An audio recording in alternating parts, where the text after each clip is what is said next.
Hello everyone, welcome back to Priyanka net class. So basically आज के इस लेक्चर में हम लोग एनटीए यूजीसी नेट जेआरएफ के पेपर 2 कॉमर्स एंड मैनेजमेंट की एक यूनिट करने वाले हैं, जो कि आपकी यूनिट नंबर 2 अकाउंट। ठीक है, इसमें मैं आज आपके साथ एक नया टॉपिक स्टार्ट करने वाली हूँ अकाउंटिंग का, वो है रिटायरमेंट ऑफ पार्टनर। लास्ट कुछ लेक्चर से मैं आपको एडमिशन ऑफ पार्टनर करा रही थी, राइट, पार्टनरशिप अकाउंटिंग का, राइट। अब पार्टनरशिप अकाउंटिंग को ही कंटिन्यू करते हुए आज के इस लेक्चर से हम एक नया टॉपिक स्टार्ट कर रहे हैं, जो कि है रिटायरमेंट ऑफ पार्टनर।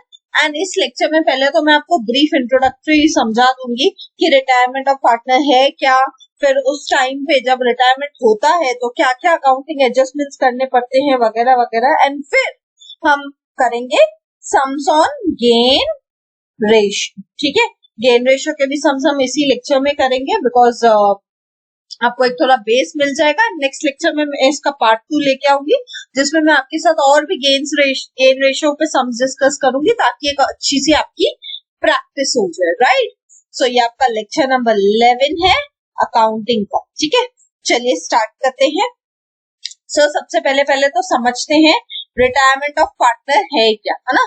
पहले तो देखना पड़ेगा रिटायरमेंट ऑफ पार्टनर है क्या। नाम से क्लियर है, अगर कोई पार्टनर क्या हो रहा है, पार्टनरशिप से विड्रॉल कर रहा है, निकल रहा है अपने मर्जी से, राइट, उसे ही हम क्या कहेंगे, retirement of partner, right. Retirement of partner basically क्या है, withdrawal of a partner from the partnership with the consent of other partners or as per the provisions of the partnership deed or by giving notice of retirement is termed as retirement of partner। retirement of partner क्या है, जब कोई partner क्या हो रहा है, अपनी मर्जी से क्या कर रहा है, विड्रॉल कर रहा है, निकल रहा है पार्टनरशिप से, जब बाकी सब पार्टनर्स उसको कंसेंट दे रहे हैं, कंसेंट यानी कि अप्रूवल दे रहे हैं कि ठीक है भाई तू जा सकता है पार्टनरशिप से, या तो as per the provisions of partnership deed वो रिटायर हो रहा है। कि सपोज कोई पार्टनर आया ही था कि 5 साल की पार्टनरशिप के लिए, यानी वो पार्टनरशिप में रहने ही कितने टाइम तक था, 5 साल के लिए, तो जैसे ही वो प्रोविजन खत्म हो जाएगा उसके 5 साल खत्म हो जाएंगे, वो निकल जाएगा, वो रिटायर हो जाएगा, राइट। या तो कोई पार्टनर अपने मर्जी से रिटायर होना चाहता है, तो वो क्या कर सकता है, नोटिस दे सकता है रिटायरमेंट का, तो उसे ही हम क्या कहते हैं, ये अलग अलग तरीकों से हम क्या कर सकते हैं, कोई भी एक पार्टनर पार्टनरशिप से क्या कर सकता है, खुद को रिटायर कर सकते हैं, either with the consent of other partners और by the provisions of partnership deed और by giving notice of retirement. ठीक है, ये तीनों में से कोई भी रीजन यूज करके एक पार्टनर क्या कर सकता है, पार्टनरशिप से रिटायर हो सकता है। ठीक है, और जो पार्टनर रिटायर होता है उसे ही हम क्या बोलते हैं, उसे ही हम रिटायरिंग पार्टनर बोलते हैं, या तो उसे ही हम आउटगोइंग पार्टनर भी कहते हैं। ठीक है, अब मुद्दे की बात आती है कि मैम ठीक है रिटायरमेंट हो गया, सपोज 3 लोग थे, हम 3 जन मिलके बिजनेस कर रहे थे, मैं रिटायर हो गई पार्टनरशिप बिजनेस से, ठीक है, तो बाकी 2 जन जो थे, बाकी जो 2 पार्टनर्स रहेंगे, अब वो क्या करेंगे, वो बिजनेस कंटिन्यू करेंगे कि नहीं करेंगे, तो सिंपल सी बात है, वो बिजनेस कंटिन्यू करेंगे। रिटायरमेंट ऑफ पार्टनर जब भी होता है, कोई भी पार्टनर अगर रिटायरमेंट होता है तो उससे क्या होता है, रिकंस्टिट्यूशन ऑफ पार्टनरशिप। रिकंस्टिट्यूशन यानी कि अब जितने पार्टनर्स बाकी बचेंगे वो क्या करेंगे, नए तरीके से पार्टनरशिप बनाएंगे फिर से, और मिलजुल के पार्टनरशिप में बिजनेस करेंगे। से फॉर एग्जांपल हम 3 लोग थे, मैं रिटायर हो गई, तो अब आप जो 2 जन बचेंगे, तो 2 जन क्या करेंगे, नए से पार्टनरशिप डीड बनाएंगे और नए तरीके से वापस से उसी बिजनेस को कंटिन्यू करेंगे। सिर्फ फर्क क्या हो जाएगा, पहले 3 पार्टनर्स बिजनेस करते थे, अब 2 पार्टनर्स बिजनेस करेंगे। ठीक है, इसके लिए आप क्या कर सकते हो, नया एग्रीमेंट बना सकते हो, नई पार्टनरशिप डीड बना सकते हो with the remaining partners. Obvious सी बात है, अब जितने पार्टनर्स बाकी होंगे वो नया पार्टनरशिप डीड बना के अपना बिजनेस वैसे का वैसे कंटिन्यू कर सकते हैं। ठीक है, तो सिंपल सी बात है, जहाँ पे सबसे ज्यादा स्टूडेंट्स अटकते हैं वो मुद्दे की बात तो यही है कि ठीक है रिटायरमेंट हो गया किसी पार्टनर का, तो बिजनेस कंटिन्यू चलता है क्या, ऑफ कोर्स बिजनेस कंटिन्यू चलता है, सिर्फ आपको क्या करना है, एग्जिस्टिंग पार्टनर्स को क्या करना है, रिमेनिंग पार्टनर्स को क्या करना है, यहाँ पे नए सिरे से पार्टनरशिप डीड बनानी है सिर्फ, और बिजनेस तो वैसे का वैसे ही चलता रहेगा। ठीक है, I hope retirement of partner है क्या, उससे क्या इफेक्ट आता है पार्टनरशिप में, ये सब आपको क्लियर है। ठीक है, basic introductory part I hope आपको क्लियर है। बढ़ते हैं आगे, अब देखते हैं हम लोग कि एडजस्टमेंट कैसे होता है। ठीक है, नेक्स्ट हम क्या देखेंगे, एडजस्टमेंट कैसे होता है पार्टनरशिप के केस। ठीक है, नेक्स्ट हम क्या देखने वाले हैं, एडजस्टमेंट कैसे होता है पार्टनरशिप के केस। ठीक है, तो जब भी आप पार्टनरशिप में रिटायरमेंट की बात करते हो तो रिटायरमेंट के टाइम पे क्या होता है, कुछ ना कुछ अकाउंटिंग ट्रीटमेंट्स करने पड़ते हैं, कुछ ना कुछ एडजस्टमेंट्स करने पड़ते हैं जब भी एक पार्टनर रिटायर होता है तो। ठीक है, तो अकाउंटिंग ट्रीटमेंट क्या है, वो एडजस्टमेंट्स क्या है, हम एक बार देख लेते हैं। तो सबसे पहले तो हमें क्या करना पड़ेगा, calculation of new profit sharing ratio, new PSR calculate करना पड़ेगा। हमें क्या करना पड़ेगा, new profit sharing ratio calculate करना पड़ेगा, और एक गेन रेशियो भी हमें कैलकुलेट करना पड़ेगा। गेन रेशियो क्या होता है वो मैं आगे आने वाली स्लाइड में आपको एक्सप्लेन करने वाली हूँ, उसके सम्स भी कराने वाली हूँ, सो डोंट यू वरी।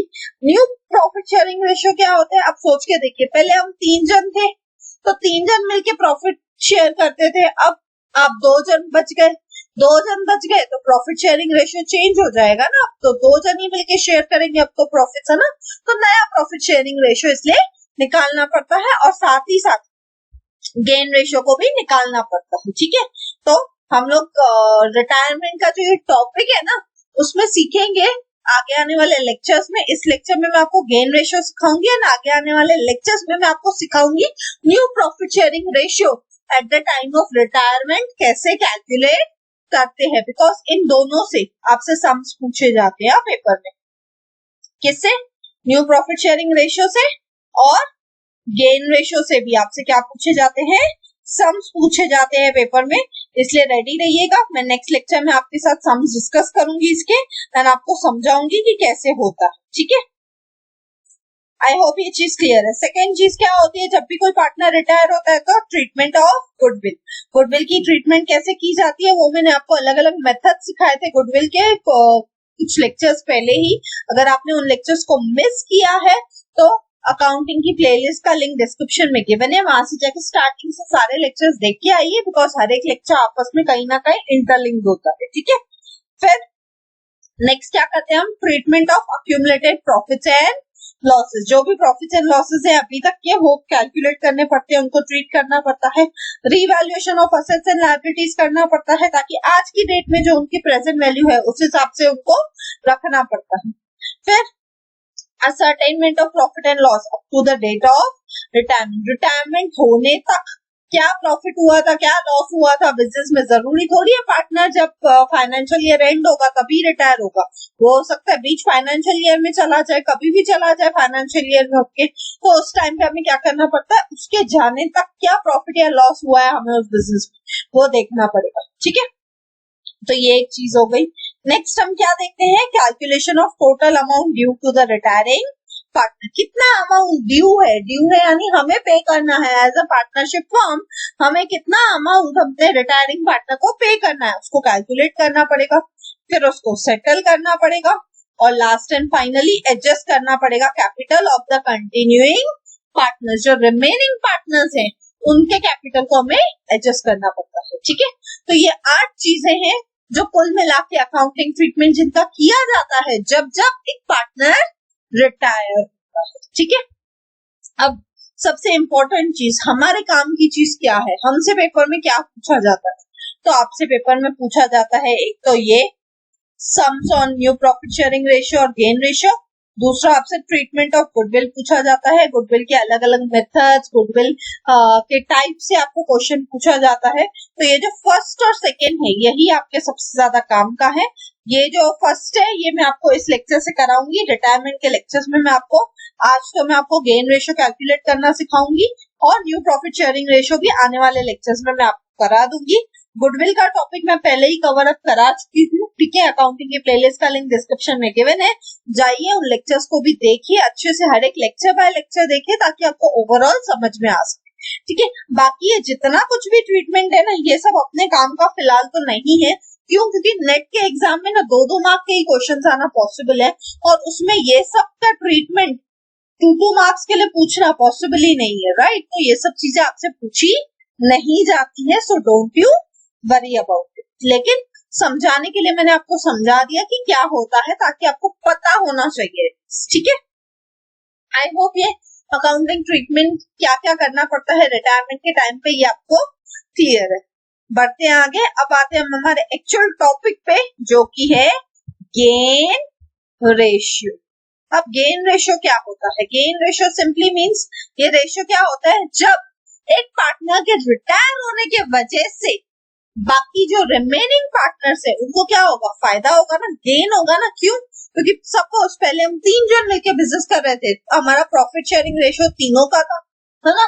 अब हम 2 जन मिलकर बिजनेस करेंगे, आप दोनों जन कंटिन्यू कर रहे हो उस बिजनेस को, तो प्रॉफिट शेयरिंग रेशियो आप दोनों का बढ़ जाएगा ना, है ना? पहले 100 रुपया का प्रॉफिट कमाते थे तो 3 जन मिलके शेयर करते थे, अब वही 100 रुपया का आप प्रॉफिट कमाओगे तो अब आप 2 जन शेयर करोगे। तो कहीं ना कहीं जो रिमेनिंग पार्टनर्स है उनको क्या होता है, पार्टनरशिप में फायदा हो जाता है, गेन हो जाता है जब भी कोई पार्टनर रिटायर होता है। तो इसलिए उसे हम क्या कहते हैं, उसे हम कहते हैं gain ratio. Gain ratio basically क्या है, the ratio in which the continuing partners acquire the outgoing partner share is called gain ratio। gain ratio क्या है, ये वो रेशियो है जिसमें जो कंटिन्यूइंग पार्टनर्स है या जो रिमेनिंग पार्टनर्स है वो क्या करते हैं, आउटगोइंग पार्टनर का भी शेयर अक्वायर करते हैं, उसके प्रॉफिट का भी हिस्सा वो खुद ले लेते हैं। और वो किस रेशियो में लेंगे, उस रेशियो को हम बोलते हैं गेन रेशियो, ठीक है? आई होप ये चीज क्लियर है, गेन रेशियो क्या है उसका मतलब क्लियर है, ठीक है? अब गेन रेशियो है तो उसकी कुछ फॉर्मूला भी होगी, तो ये रही इसकी फॉर्मूला। गेन रेशियो की फॉर्मूला क्या है, gain ratio is equals to new ratio minus old ratio। gain ratio की फॉर्मूला क्या है, new ratio minus old ratio। अब आपके मन में आएगा मैम ये फॉर्मूला तो कुछ सुनी सुनी लग रही है, क्यों? क्योंकि जब हम एडमिशन वाला टॉपिक कर रहे थे ना, कौन सा टॉपिक कर रहे थे, एडमिशन वाला, उसमें हमने एक फॉर्मूला सीखी थी सैक्रिफाइस रेशियो, है ना? उसकी फॉर्मूला क्या थी, आपको मैंने सम्स भी करा है सैक्रिफाइस रेशियो के, ना? सैक्रिफाइस रेशियो की फॉर्मूला क्या थी, old ratio minus new ratio, है ना? और अब गेन रेशियो जो कि रिटायरमेंट के टाइम पे कैलकुलेट किया जाता है, उसकी फॉर्मूला क्या है, new ratio minus old ratio. अब मैं आपको ये क्यों बता रही हूँ, क्योंकि देखो दोनों की फॉर्मूला ना उल्टी है ना? हमेशा स्टूडेंट्स कंफ्यूज हो जाते हैं इन दोनों फॉर्मूलाज में, सो कंफ्यूज नहीं होना है। सैक्रिफाइस रेशियो की फॉर्मूला क्या है, old ratio minus new ratio जब एडमिशन होता है, और गेन रेशियो की फॉर्मूला क्या है, new ratio minus old ratio जब रिटायरमेंट होता है, ठीक है? गेन कब होता है, जब कोई पार्टनर रिटायर होता है, ठीक है?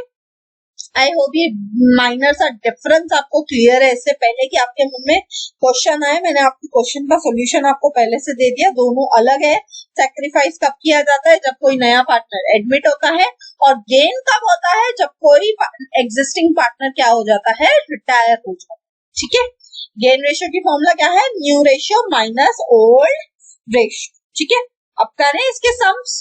गेन रेशियो की फॉर्मूला अगर याद है तो अब हम सम्स कर सकते हैं ना। न्यू रेशियो हमें क्वेश्चन में दिया रहेगा, ओल्ड रेशियो भी हमें क्वेश्चन में दिया रहेगा, तो हमें क्या करना है, दोनों को सॉल्व करना है सिर्फ, राइट? चलिए स्टार्ट करते हैं आज का हमारा first sum of gain ratio. A, B and C are sharing profits and losses in the ratio 4:3:2। ये क्या होगा, ये हमारा ओल्ड रेशियो होगा, है ना? कौन पार्टनर है, ए, बी और सी, तीनों मिलके प्रॉफिट्स एंड लॉसेस कैसे शेयर करते हैं, 4:3:2। ये इनका ओल्ड रेशियो, ठीक है? अब कौन रिटायर हो रहा है, बी रिटायर्स, ये बीच वाला रिटायर हो रहा है, ठीक है भाई। And A and C share profits equally, equally यानी 1:1, है ना? ये 1:1 क्या होगा, न्यू रेशियो, है ना? कैलकुलेट गेन रेशियो इजी है। इजी कैसे है, ओल्ड रेशियो गिवन है, न्यू रेशियो गिवन है, हमें तो खाली क्या करना है, फॉर्मूला लगानी है, सॉल्यूशन हो जाएगा, है ना? Solution gain ratio is equals to, formula क्या है, new ratio minus old ratio, है ना। चलो भाई गेन निकालते। अब कितने जनों का गेन निकलेगा? 2 जन का, 2 पार्टनर है ना। बाकी कौन कौन बच गया? बाकी A's gain ratio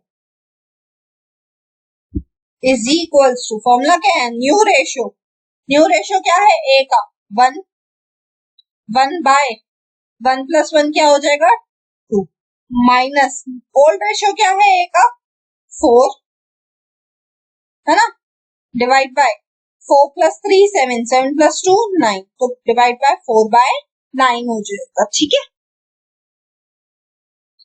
I hope ये चीज क्लियर है। 1/2 और 4/9 कहाँ से आया? 1/2 उसका न्यू रेशियो है और ओल्ड रेशियो क्या था उसका? 4/9। अब मुझे क्या करना है? इन दोनों को माइनस करना है। माइनस करने के लिए रूल क्या बोलता है? डिनोमिनेटर क्या होना चाहिए? इक्वल होना चाहिए। दोनों का डिनोमिनेटर इक्वल है क्या?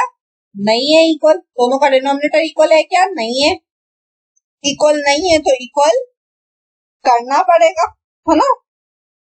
चलो करते हैं। सिंपल रूल, ये पूरे फ्रैक्शन को इसके साथ मल्टीप्लाई कर दो और ये पूरे फ्रैक्शन को इसके डिनोमिनेटर के साथ मल्टीप्लाई कर दो, है ना।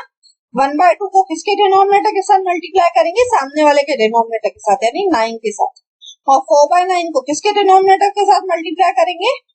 सामने वाले के डिनोमिनेटर के साथ, यानी 2 के साथ। ठीक है, 1 9 जा 9, 2 9 जा 18, है ना। एक मिनट, मैं ये रेड से नहीं लिखती हूँ बिकॉज बेसिक कैलकुलेशन है, बाकी तो 1 9 जा 9, 2 9 जा 18, माइनस 4 2 जा 8, 9 2 जा 18। अब डिनोमिनेटर इक्वल हो गया ना, अब माइनस कर सकते हैं ना। 9 माइनस 8 डिवाइड बाय 18, तो आंसर क्या आ जाएगा? 1/18। ये क्या था? ए का गेन रेशियो, है ना। अब वैसे ही किसका निकालना पड़ेगा? दूसरे पार्टनर का भी, है ना। दूसरा पार्टनर कौन है जो बच गया है? सी बच गए, है ना।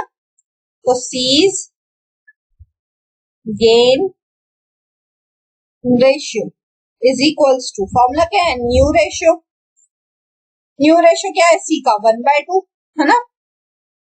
तो कहां से आया? 1 + 1 हुआ, माइनस सी का ओल्ड रेशियो क्या है? सी का ओल्ड रेशियो क्या है? 2/9। 9 कहां से आया? 4 + 3 + 2, है ना। अब फिर से माइनस करने के लिए क्या करना पड़ता है? डिनोमिनेटर इक्वल, है ना। डिनोमिनेटर इक्वल है क्या? नहीं है, करना पड़ेगा हमें, है ना। चलो भाई करते हैं। क्या करेंगे? ये पूरे फ्रैक्शन को सामने वाले के डिनोमिनेटर के साथ मल्टीप्लाई और ये पूरे फ्रैक्शन को इसके डिनोमिनेटर के साथ मल्टीप्लाई, है ना। 1/2 को किससे मल्टीप्लाई करेंगे? 9 से, और 2/9 को किससे मल्टीप्लाई करेंगे? 2 से। ठीक है, 1 9 जा 9, है ना। जस्ट अ सेकेंड, मैं इससे कर लेती हूँ ताकि आपको क्लियर हो जाए।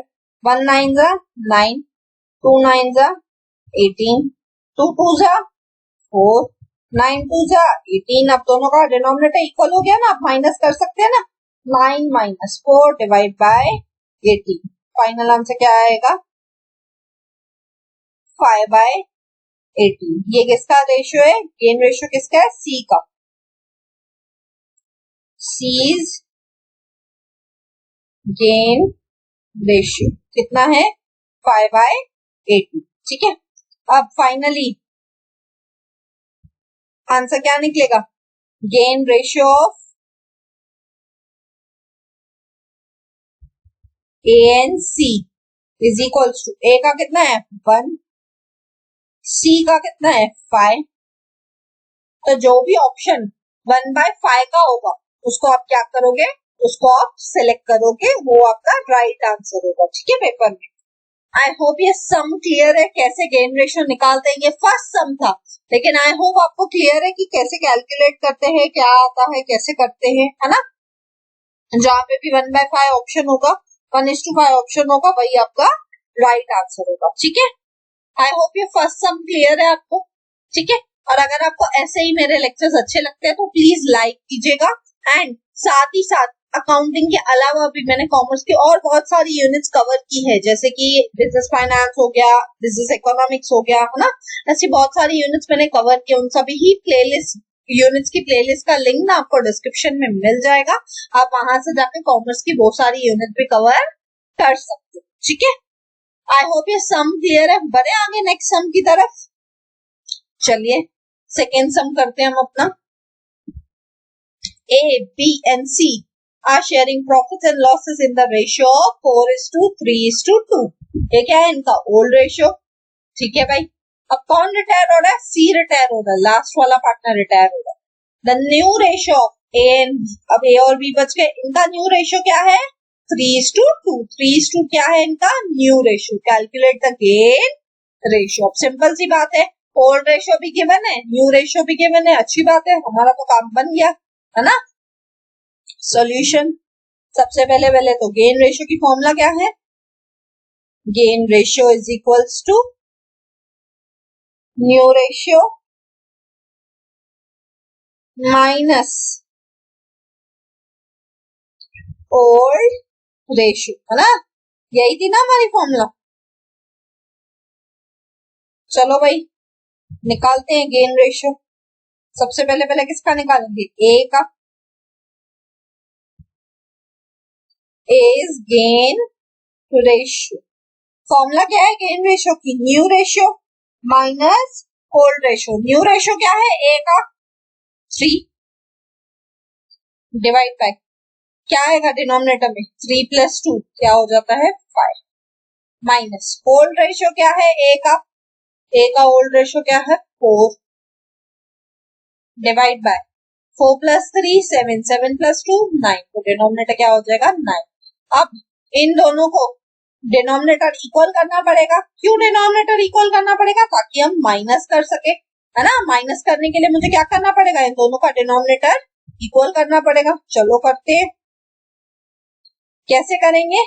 ये पूरे फ्रैक्शन को सामने वाले के डिनोमिनेटर के साथ मल्टीप्लाई कर देंगे और ये पूरे फ्रैक्शन को सामने वाले के डिनोमिनेटर के साथ। सिंपल, है ना। ये सबसे इजी वे होता है क्या करने के लिए?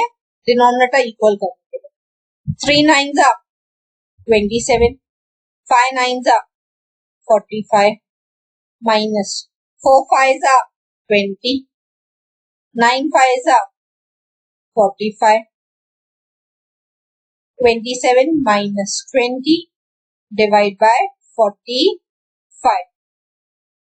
तो आंसर क्या आएगा? 7/45। ये क्या आया? ये आ गया आपका ए का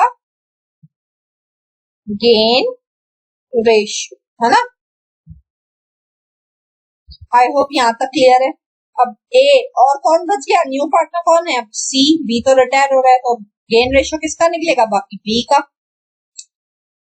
B's gain ratio is equals to old. अब न्यू रेशियो क्या है? बी का। बी का न्यू रेशियो है 2, 2/5, 3 + 2 5, है ना। माइनस बी का ओल्ड रेशियो क्या है? बी का ओल्ड रेशियो है 3, 3/9। 9 का आंसर आया 4 + 3 + 2, है ना। चलो भाई 2/5 माइनस 3/9। अब इन दोनों का डिनोमिनेटर इक्वल करना पड़ेगा। फिर से डिनोमिनेटर इक्वल करने हैं तो क्या करेंगे? ये पूरे फ्रैक्शन को सामने वाले के डिनोमिनेटर के साथ मल्टीप्लाई, दोनों को 9 के साथ मल्टीप्लाई कर देंगे। ये पूरे फ्रैक्शन को सामने वाले डिनोमिनेटर के साथ मल्टीप्लाई, तो दोनों को 5 के साथ मल्टीप्लाई कर देंगे। सिंपल। चलो भाई 2 9 18, 5 9 45, 3 5 15, 9 5 45। अब दोनों का डिनोमिनेटर इक्वल हो गया ना। 18 माइनस 15 डिवाइड बाय 45। तो आंसर क्या आएगा? 3/45। ये आ गया हमारा किसका गेन रेशियो? बी का।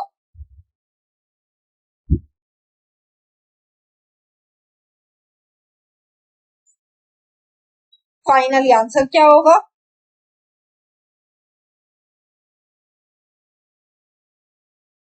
गेन रेशियो ऑफ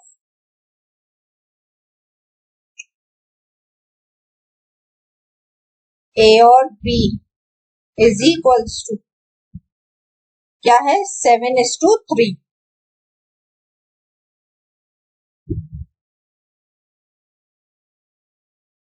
जो भी ऑप्शन में 7:3 होगा वो ऑप्शन आपका राइट आंसर होगा। ठीक है, आई होप ये सम क्लियर है, कैसे गेन रेशियो कैलकुलेट करते हैं। अभी सिर्फ मैंने 2 सम कराए हैं, बट आई होप आपको दोनों सम से क्लियर हो गया होगा गेन रेशियो कैसे निकालते। ठीक है,